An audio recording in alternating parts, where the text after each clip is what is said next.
vu des gens qui faisaient bien du cosplay, puis on se demandait pourquoi est-ce que tu fais du cosplay? C'est quoi l'attrait, le trip que tu as à faire ça? Moi, j'adore faire du cosplay parce que je suis une fille qui aime vraiment me déguiser. J'ai toujours été comme ça. Même l'Halloween, c'est comme ma fête préférée. Puis je trouve que je suis une personne quand même assez créative. Fait que j'aime ça faire de la couture, faire des props comme ça ici, des grosses armes. Johan, mon caméraman, me disait que tu as eu de l'aide de ton père d'ailleurs pour créer ton. Mon grand-père, en fait, il m'a aidé parce que, comme tu peux le voir ici, il y a comme des affaires de métal parce que je l'ai échappée par terre puis elle a cassé en deux. Fait qu'il a dit, OK, on va renforcer ça, mais ça, c'est tout avec de la soudure, c'est comme plier le métal puis tout. Même affaire pour ça ici, c'est toute de la soudure, mais tu sais, de la soudure, je suis pas bonne en soudure, pas en tout. Fait que, mais le reste, c'est pas mal tout moi qui l'a fait. C'est comme j'ai tout découpé, j'ai tout peinturé, tout dessiné, puis... Je pose une question, t'es pas obligé de répondre si tu veux pas, mais je la pose parce que je trouve ça important d'aller un peu démystifier toute la culture geek. Les gens là, qui pourraient te voir là, comme ça, puis ils trouveraient ça un peu rigolo, qui seraient tentés de rire de toi, qu'est-ce que tu leur réponds? Qu'est-ce que tu voudrais leur dire pour leur convaincre? Joyeux Halloween! That's it!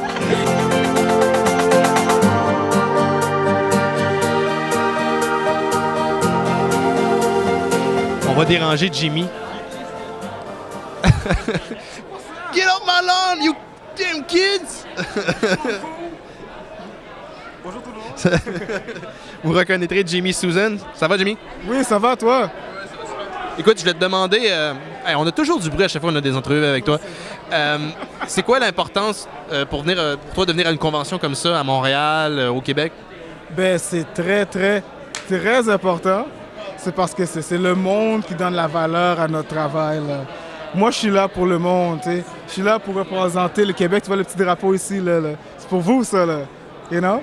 Fait que non, moi, j'adore le feedback. C'est ça qui fait que je peux prendre des notes puis m'améliorer, tu sais. Puis c'est vraiment, le feedback, le monde me donne le genre de commentaires, ils critiquent mon travail, ils définissent finalement mon style, tu sais. Ils disent, c'est plus manga, ah non, c'est plus américain, ça fait passer à tel artiste. Puis là, ça donne le goût de prendre des notes pour voir c'est qui ces artistes-là que le monde... C'est des vrais fans là, qui parlent de ça, tu sais. Les gens, ils viennent vraiment... Ils vont poser des commentaires sur ton travail? Ils vont pas juste... Ben oui, c'est clair. Il faut, là, tu sais, il faut critiquer, il faut... c'est cool, ça garde les choses intéressantes, ça me challenge, moi. Puis ça me prépare à avoir une meilleure réponse quand on dit « Oh, c'est du Jim Lee? » qui t'a influencé qui t'a influencé sur tes trucs. Je dis, mais peut-être, pourquoi pas? Ça me rappelle le issue numéro 14 de X-Men, et etc. et ainsi de suite. Fait que, moi, c'est vraiment... c'est le monde en plus qui achète la BD, man. C'est ce monde-là qui vont faire qu'il va y avoir un deuxième, un troisième, et peut-être un quatrième.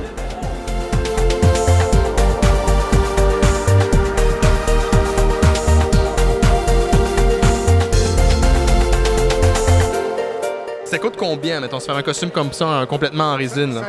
Ça dépend. Tout ce que tu veux aller, vraiment au niveau de la qualité, au niveau du réalisme, au niveau du costume. Moi, présentement, avec le costume que j'ai, je suis rendu à 1500 $. Mais on peut en avoir, évidemment, pour beaucoup moins cher. Moi, oui, mais j'essaie d'avoir quelque chose qui s'associe le plus au film.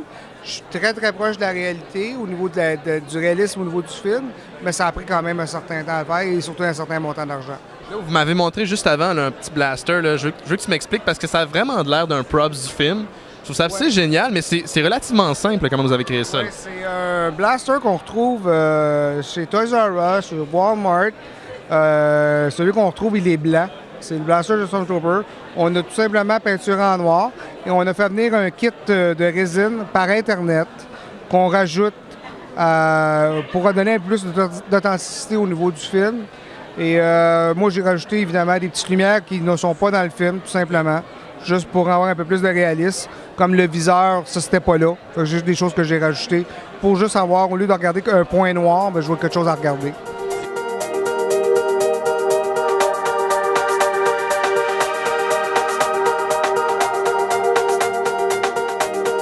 On est accompagné de Bonhomme. Bonhomme, right?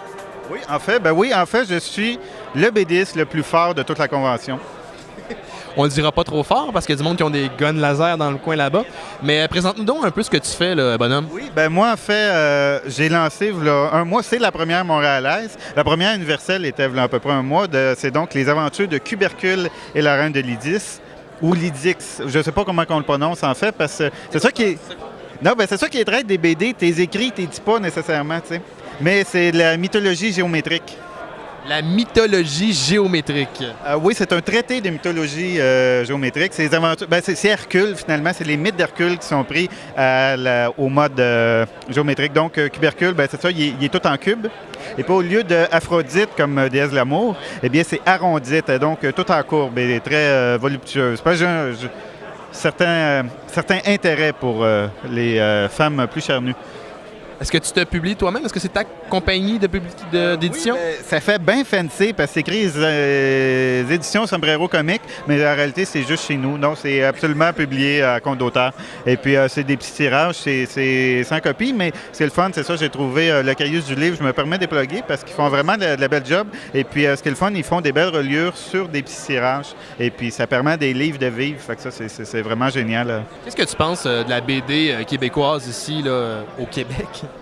C'est une bonne question. En fait, je trouve ça intéressant parce que la BD québécoise, ce qui l'a toujours qualifié, ou peut-être pas qualifié, mais défini, c'est qu'il y a l'influence européenne, l'influence américaine. Là, il y a l'influence asiatique. Bon, moi, quand je suis arrivé, je pense que ma formation était déjà faite dans les années 90, puis tout quand le manga est arrivé. Mais il y a toujours un mariage des deux. Tu vas autant rencontrer du monde qui vont faire du super-héros, qui vont faire du Spirou. Et puis, tu as tous les entre-deux qui sont vraiment caractéristiques de la BD québécoise, que je trouve vraiment fascinant.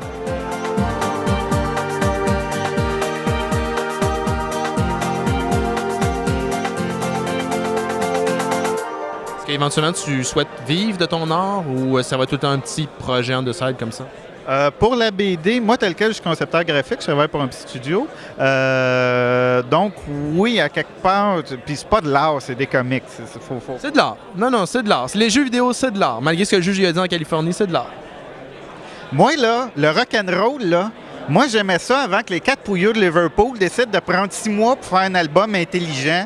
Puis là, ils ont tué le rock'n'roll. C'est plus intéressant à partir de là. Non.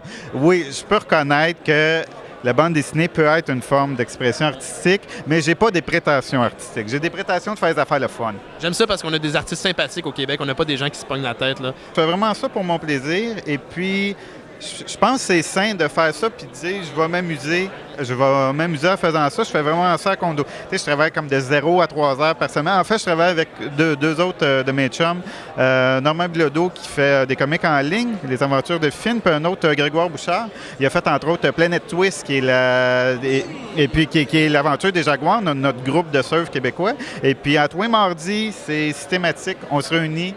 C'est à la table de cuisine à Normand, on dessine chacun sur nos trucs, on jase. Fait que moi, souvent, c'est le seul temps dans la semaine que je vais dessiner. Mais en même temps, c'est une énergie, on échange, puis tout. J'ai un petit blog avec des chums, des trucs de même, on peut échanger, tu sais. Puis c'est juste...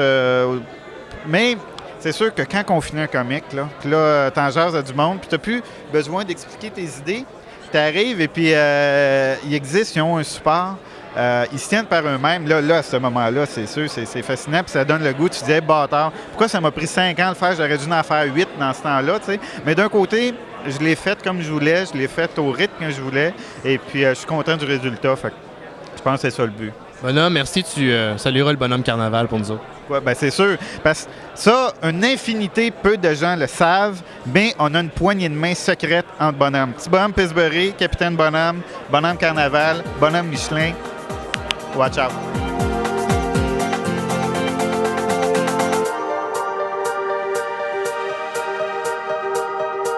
C'était tout pour le Comic-Con de Montréal. Plus de détails sur notre site Internet.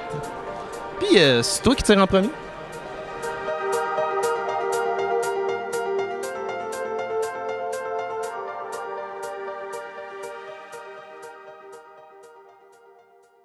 C'est beau?